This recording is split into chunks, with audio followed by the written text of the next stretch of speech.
नमस्कार दोस्तों, मैं हूं राम अवध सिंह यादव और आप देख रहे हैं ग्रैंडपा गार्डन। दोस्तों, ग्रैंडपा गार्डन विश्व की प्राचीन नगरी काशी से आपका हार्दिक स्वागत करता है।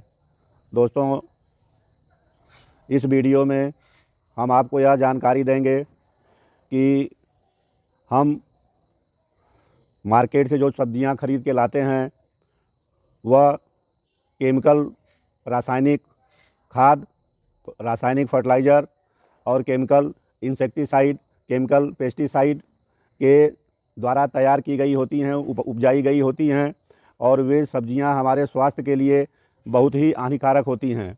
दोस्तों, अगर आपके पास थोड़ी सी भी जगह उपलब्ध है तो आप गमले में ये सब्जियां उगा सकते हैं और उन्हें अच्छी तरह से उनकी पैदावार भी ले सकते हैं। दोस्तों, इसके लिए जो बेसिक चीज़ है वह आपको जानकारी होना चाहिए कि घर में सब्जियां उगाने के लिए गमले की मिट्टी, पॉट सॉयल, सॉयल मिक्स किस तरह से तैयार करें। दोस्तों, सब कुछ मिट्टी की तैयारी पर ही डिपेंड करता है। अगर हम मिट्टी को उपजाऊ और सही ढंग से तैयार नहीं करेंगे तो हम घर में गमले में सब्जियां उगाने में सक्सेस नहीं हो पाएंगे। दोस्तों, जो सब्जियां, जो पौधे ज़मीन में लगाए जाते हैं उनकी जड़ें ज़मीन के अंदर काफ़ी दूर तक फैलती हैं और वे अपना न्यूट्रिएंट्स ज़मीन के अंदर से काफ़ी दूर से अवशोषित कर लेते हैं। लेकिन गमले में जगह लिमिटेड होती है, सीमित जगह होती है, तो हमको सीमित जगह में ही पौधे की न्यूट्रिएंट्स की, पोषक तत्व की सारी आवश्यकता की पूर्ति करना होता है। दोस्तों, इस वीडियो में आगे बढ़ने से पहले हम आपसे निवेदन करते हैं, आपसे यह उम्मीद करते हैं कि अगर अब तक आप मेरे चैनल को सब्सक्राइब नहीं किए होंगे तो कृपया करके सब्सक्राइब कर दीजिए, बेल आइकन की घंटी दबा दीजिए और उसे ऑल पर सेट कर दीजिए ताकि हम कोई भी नया वीडियो डालें तो उसका नोटिफिकेशन आपको तुरंत मिल जाए। तो दोस्तों, वीडियो को अंत तक देखिए। ये गार्डनिंग की जान है। मिट्टी को की तैयारी जो है, अगर आप जान गए किस तरह से मिट्टी तैयार करना है तो आप अपने घर में फूल का पौधा, फल का पौधा, सब्जी का पौधा अच्छे से उगा सकते हैं और अच्छे से फूल, फल और सब्जियां प्राप्त कर सकते हैं। तो इसको अंत तक देखिए, वीडियो को स्किप ना करिए, हम आपको बहुत अच्छी जानकारी प्रोवाइड करने जा रहे हैं। दोस्तों, देखिए, मिट्टी बनाने के लिए, सॉयल मिक्स बनाने के लिए अगर आप मार्केट से मिट्टी खरीदेंगे तो मिट्टी काफ़ी महंगी मिलती है। 40 किलो मिट्टी कम से कम 100 रुपये में आती है। तो ज़्यादा अच्छा ये होगा कि आप कहीं से भी मिट्टी अपने पास पड़ोस से ले लीजिए, जहाँ कहीं भी मिल जाती है। मिट्टी लाइए और मिट्टी को अपने घर में उपजाऊ बनाइए। देखिए, आपके सामने ये मिट्टी है। तो मिट्टी को घर लाने के बाद हमें क्या करना है कि सबसे पहले इसे कड़ी धूप में सुखा लेना है। 4-5 दिन तक मिट्टी को अच्छा से सुखा लीजिए और इसमें जो कंकड़ पत्थर हैं उन्हें छांट के अलग कर दीजिए।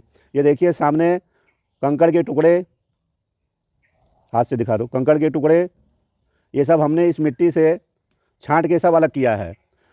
तो इस तरह से कुछ कंकड़ पत्थर है तो मिट्टी के अंदर से छांट के अलग कर लीजिए। इसको सुखा लीजिए। सुखाने के बाद इसको इस तरह से हाथ से, इस तरह से एकदम भुरभुरा बना लीजिए। ये हमने मिट्टी को भुरभुरा कर लिया है। दोस्तों, मिट्टी कई तरह की होती है, काली होती है, लाल होती है, कहीं पीली मिट्टी होती है। तो ये कोई मैटर नहीं है, आप कोई भी मिट्टी ले सकते हैं। हर मिट्टी में फसल उगती है। वैसे फसल को उगाने के लिए, कोई पौधा उगाने के लिए, सब्जी उगाने के लिए मिट्टी, बलुई दोमट मिट्टी सबसे उपयुक्त मिट्टी मानी जाती है। लेकिन आप हर मिट्टी को भी अपने काम लायक कन्वर्ट कर सकते हैं। तो दोस्तों, इस तरह से कोई भी जिस जगह से आपको मिट्टी मिलती है, मिट्टी ले आइए। मिट्टी लाने के बाद इसमें जो दूसरी आवश्यकता होती है, आप जितना मिट्टी लेंगे तो मिट्टी का 50%, 50% हमें इसमें न्यूट्रिएंट्स मिलाना पड़ता है। तो ये न्यूट्रिएंट्स हम कंपोस्ट के रूप में लेते हैं। कंपोस्ट कई तरह की हो सकती है, जैसे काऊ डंग कंपोस्ट है, किचन वेस्ट कंपोस्ट है, ये सड़े हुए पत्तों का कंपोस्ट है। तो इस तरह से आपके पास जो भी कंपोस्ट उपलब्ध है, जो गोबर की खाद है, कुछ लोग कहते हैं कि भैंस का लें या गाय का लें, तो ये भैंस और गाय से कोई दिक्कत नहीं है। जो भी आपके पास गोबर उपलब्ध हो, हाँ, गोबर की जो खाद है वह सड़ी हुई होनी चाहिए। अगर 2 साल पुरानी हो तो बहुत बेहतर है, लेकिन किसी भी हालत में एकदम से नई खाद ना हो, नया गोबर ना हो, कम से कम 1 साल पुराना लेंगे तो बहुत बेटर होगा। दोस्तों देखिए, इस मिट्टी का 50% हमें कंपोस्ट मिलाना है। तो अगर आपके पास जो हम ये 3 तरह के कंपोस्ट बताए, ये तीनों कंपोस्ट नहीं है तो कोई भी एक कंपोस्ट की इस मिट्टी की आधी मात्रा ले सकते हैं। ये देखिए मेरे सामने, ये देखिए, ये सड़े हुए गोबर की खाद है, जो कि कम से कम 2 साल पुरानी है। इसका कलर आप देख सकते हैं, एकदम भूरे रंग की हो जाती है। तो ये मेरे पास गोबर की खाद है, काऊ डंग कंपोस्ट है, एकदम सड़ गई है। दोस्तों इसमें जो न्यूट्रिएंट्स के लिए अगला आइटम मिलाएंगे, ये देखिए, ये किचन वेस्ट कंपोस्ट है। ये देखिए एकदम से जो घर से वेस्टेज निकलते हैं किचन से, उनको कंपोज करके तैयार की गई है।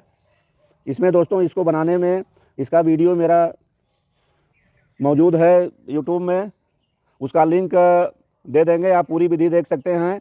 इसमें पका हुआ कोई भी भोजन नहीं डालना है।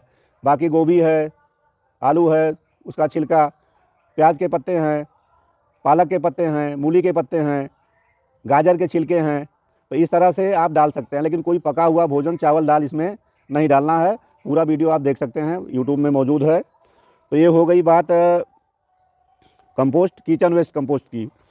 दोस्तों देखिए मेरे पास एक खाद ये उपलब्ध है, ये आप देख सकते हैं। ये देखिए सड़े हुए पत्तों की खाद है।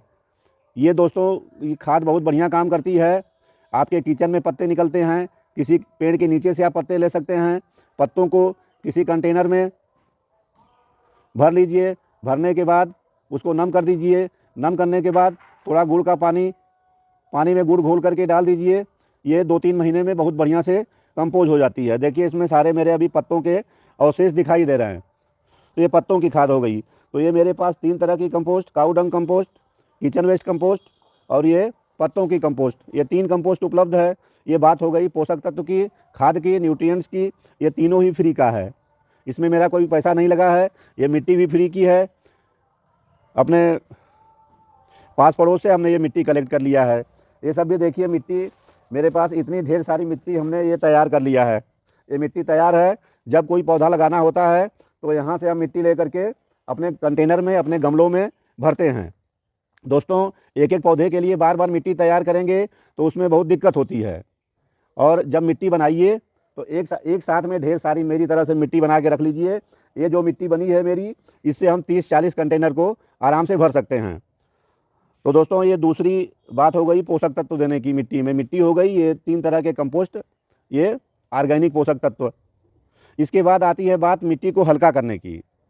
मिट्टी अगर भारी होगी तो उसमें जड़ का विकास अच्छा से नहीं हो पाएगा, और पानी का ड्रेनेज भी, जो होल से नीचे गमले से पानी बाहर निकलता है तो वो नहीं निकल पाएगा, पानी सब ऊपर ही रह जाएगा, पौधे की जड़ें सड़ जाएंगी।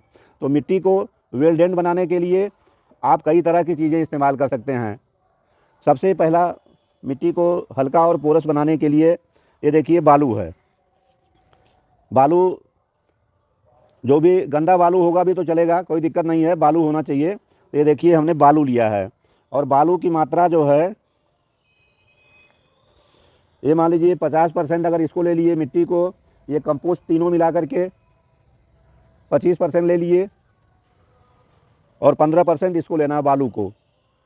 15% बालू डालेंगे, और बाकी जो 10% बचा, तो 10% में हम देखिए ये आपके सामने रखा हुआ है, ये देखिए राइस हस्क, ये धान की भूसी है, जो कि धान से चावल निकालने के बाद ये निकलती है। दोस्तों ये भी फ्री की है, इसका कोई पैसा नहीं लगता है। आप चाहें तो अपने पास पड़ोस से इसको कलेक्ट कर सकते हैं। ये राइस मिल से भी मिल जाएगी, और अगर अगल बगल आप देखेंगे तो जहाँ खेतिहर लोग हैं, किसान लोग हैं, उनके पास से भी मिल जाएगी।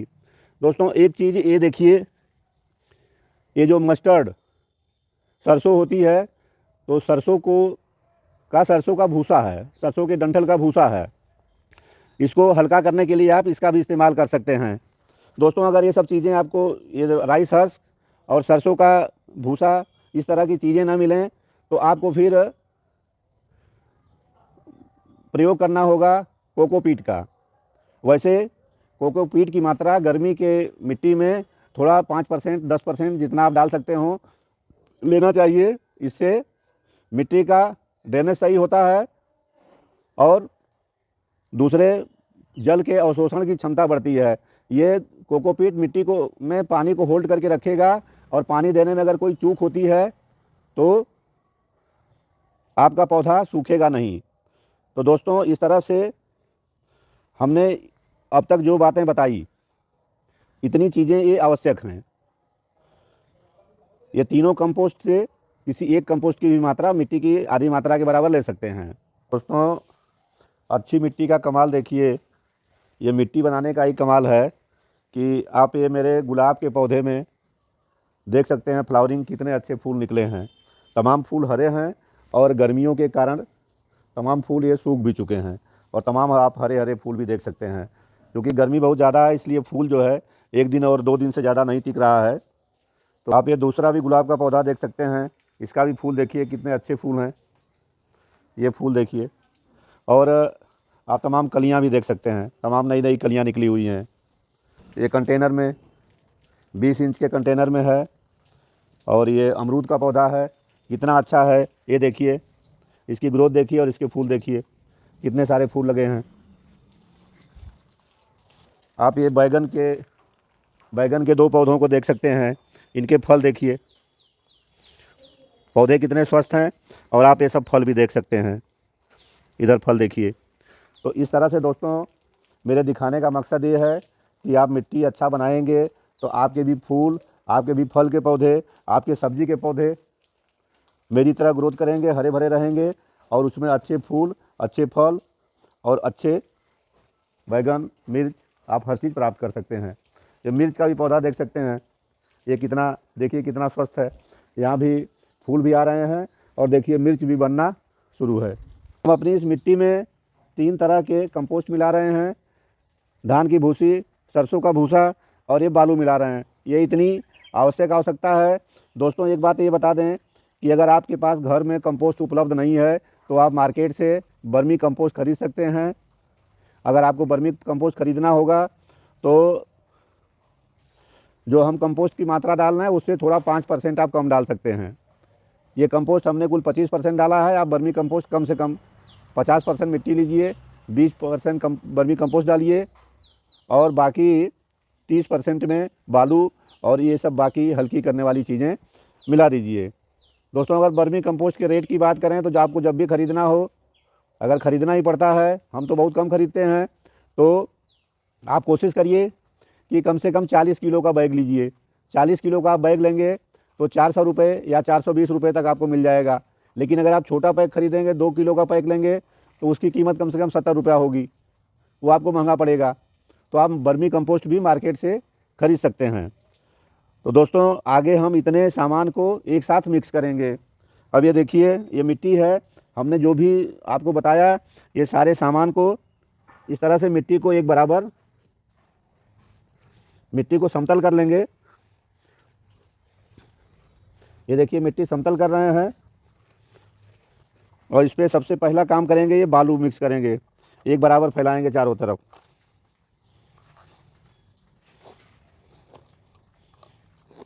ये प्रैक्टिकल विधि हम आपको बता रहे हैं।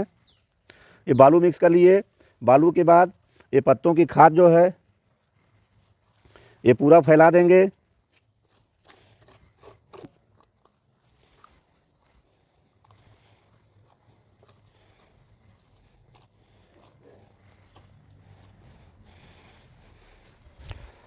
एक किचन वेस्ट कंपोस्ट,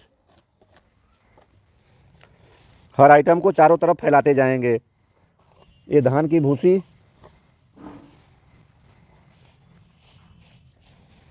दोस्तों धान की भूसी फैला लिए। ये सरसों का भूसा,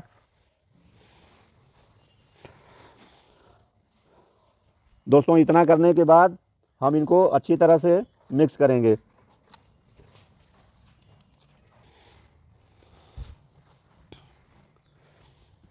दोस्तों, इस तरह से हम मिट्टी को हाथ की मदद से अच्छा से मिक्स कर लेंगे।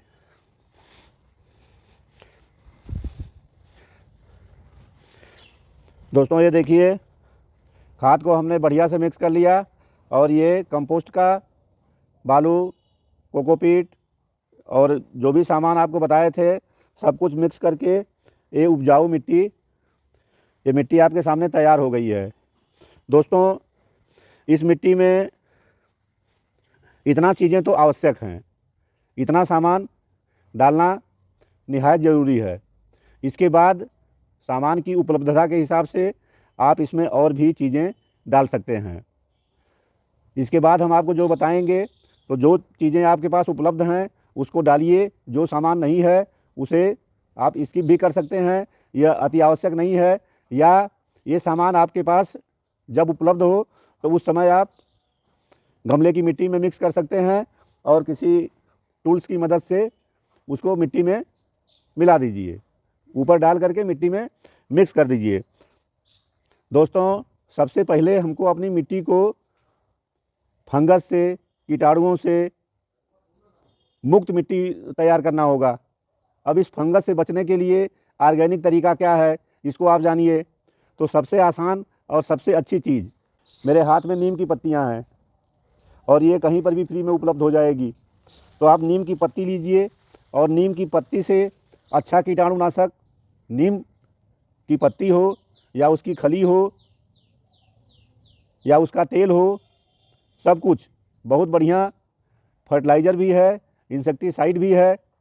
तो ये नीम की पत्तियों को हम थोड़ा क्रश करके, छोटा करके अपनी इस मिट्टी में इस तरह से मिक्स करेंगे। इनको डालने से हमारी मिट्टी से कीटाणु जो हैं वो प्रभावहीन हो जाएंगे, उनका असर मिट्टी में नहीं रहेगा। तो पहला चीज़ तो आप ये डालेंगे। अगर आपके पास ये नीम का पत्ती नहीं उपलब्ध हो पाती है तो आप इसके बदले में ये दूसरा चीज़ डाल सकते हैं। ये देखिए, ये भी फ्री का है, इसका भी कोई पैसा नहीं लगता है। ये जो सामान मेरे हाथ में है, ये देखिए, इसको तमाम लोग जानते होंगे और जो लोग नहीं जानते हैं उनको बता देते हैं। दोस्तों ये राख है, राख पाउडर, उपले की राख है। आपके घर में, किचन में, पास पड़ोस में ये फ्री में मिल जाएगी। तो ये उपले की राख है। इसमें उपले की राख में फास्फोरस पाया जाता है, तो एक तरह से ये पोषक तत्व भी है। फास्फोरस के अलावा इसमें कैल्शियम भी प्रचुर मात्रा में पाया जाता है। तो फास्फोरस, कैल्शियम इस राख से मिलेंगे और यह एंटी फंगल का भी काम करती है। तो इसको डालने से हमारे पौधे में कोई भी फंगस नहीं लगेगा। तो इसकी मात्रा दोस्तों थोड़ा कम डालना है। इतनी मिट्टी में जो मेरे हाथ में राख है, इतना हम डाल सकते हैं। इसको हमने इस तरह से इसमें ऐड कर दिया। दोस्तों ध्यान ये देना है कि राख पाउडर डालने से मिट्टी का पीएच लेवल बढ़ता है और पीएच लेवल बढ़ने से मिट्टी क्षारीय हो जाती है और क्षारीय मिट्टी हमारे पौधों के विकास के लिए, डेवलपमेंट के लिए, फल फूल के लिए अच्छी नहीं मानी जाती है। तो इसकी मात्रा लिमिटेड इस्तेमाल करिए, बहुत ज़्यादा मत दीजिए। जैसे कि हमने इतनी सारी मिट्टी में ये एक मुट्ठी राख मिलाया है। तो अगर आपके पास ये नीम की पत्तियाँ उपलब्ध नहीं हैं तो आप फंगस से बचने के लिए राख मिला दीजिए। अपनी मिट्टी को कीटाणुनाशक बनाने के लिए ये देखिए, मेरे हाथ में ये नीम की खली है, नीम की खली है और ये एकदम ओरिजिनल है। जहाँ से नीम की गुठली से, निम्बोली से नीम का आयल निकाला जाता है स्पेलर से, ये हमने वहाँ से लिया है। एकदम 100% शुद्ध है। ये हमने 30 रुपया किलो लिया है और अगर आप किसी अन्य जगह से लेंगे तो 40 रुपये किलो तक मिल जाती है। तो इसको मिलाने से ये फर्टिलाइज़र का भी काम करेगी और एंटी इंसेक्ट का भी काम करेगी। और ये इसमें दोस्तों नाइट्रोजन, पोटास, फास्फोरस, आयरन, कई तरह के पोषक तत्व पाए जाते हैं। तो हम कीटाणुओं से सुरक्षा के लिए अपनी मिट्टी को इस तरह से नीम की खली डाल करके कीटाणुनाशक बना लेंगे। ये नीम की खली डाल दी है। दोस्तों एक चीज़ और बड़े काम की है, ये देखिए हल्दी का पाउडर है। ये 5 रुपये का हल्दी का पाउडर है और इसमें से हमने आधा इस्तेमाल कर लिया है। इसमें जो बचा हुआ हल्दी पाउडर है इसमें डालेंगे। यह पौधे के ग्रोथ में बहुत अच्छा काम करता है, तेज़ी से ग्रोथ होती है। और दूसरा काम ये करता है कि यह एंटीबैक्टीरियल और एंटी फंगल होता है। तो ये हल्दी का पाउडर हम अपनी मिट्टी में कुछ इस तरह से जगह जगह मिला देंगे। ये देखिए,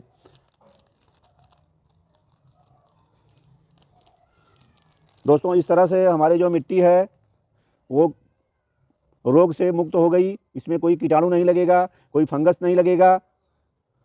तो जो भी चीज़ें हम बता रहे हैं, बहुत आसान टिप्स बता रहे हैं, इसे आप यूज कर सकते हैं। 2 4 5 रुपये आप खर्च कर सकते हैं। दोस्तों इसके बाद एक्स्ट्रा मिट्टी को और ज़्यादा पोषक तत्व से भरपूर बनाने के लिए हम इसमें डालेंगे ये बोन मील। ये बोन मील ये हड्डी का चूरा होता है। यह 2 तरह का आता है, एक स्टीम्ड आता है और एक नॉन स्टीम्ड आता है। दोस्तों जो भी आप बोन मील खरीदिए तो स्टीम्ड खरीदिए और विश्वसनीय कंपनी का लीजिए। ये पूरा ऑर्गेनिक होता है, पूरी तरह से नेचुरल है। इसे आप अपने पौधों में इस्तेमाल कर सकते हैं। इस बोन मील से कैल्शियम, फास्फोरस मिल जाता है, और जो कि फास्फोरस की और कैल्शियम की हमारे पौधों के लिए बहुत ज़्यादा ज़रूरत होती है। तो दोस्तों ये हड्डी के चूरा की थोड़ी मात्रा कुछ इस तरह से, ये देखिए अपने हम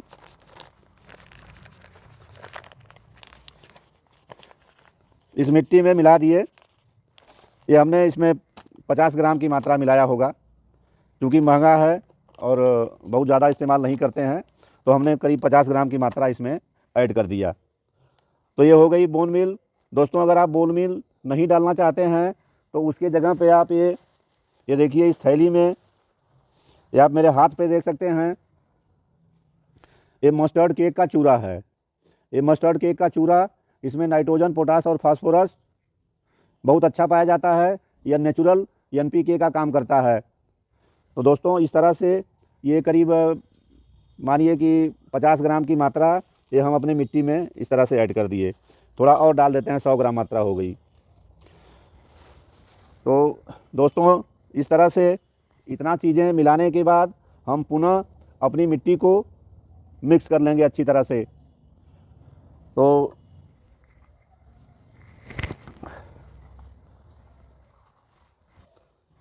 दोस्तों इस तरह से ये किसी टूल्स की मदद से अच्छा से मिट्टी को मिक्स करेंगे। दोस्तों इस तरह से हमने ये अपनी मिट्टी को, ये देखिए, बढ़िया से मिक्स कर लिया। मिक्स करने के बाद दोस्तों एक चीज़ और डालेंगे, ये भी ऑर्गेनिक है, ये ट्राइकोडर्मा है। ट्राइकोडर्मा को डालने से इसमें हमारी मिट्टी में मित्र फंगस की संख्या बढ़ती है। नमी को पाने के बाद यह ट्राइकोडर्मा बहुत तेज़ी से डेवलप करता है। हमारा कोई भी पौधा लगेगा, पौधे की जड़ के चारों तरफ सुरक्षा कवच बना लेता है और जड़ के ऊपर किसी तरह का फंगस का अटैक नहीं होने देता है। और जो भी फंगस अगर जड़ के पास तक पहुंचने की कोशिश करता है, कीटाणु पहुंचने की कोशिश करते हैं, तो उनके पहुंचने से पहले ही ये ट्राइकोडर्मा उन्हें समाप्त कर देता है। तो दोस्तों ये ट्राइकोडर्मा बहुत अच्छे ही काम की चीज़ है। इस तरह से थोड़ी मात्रा हम ये ट्राइकोडर्मा की भी इस मिट्टी में मिक्स करेंगे। दोस्तों मिट्टी को ये हम पुनः मिक्स कर लेंगे।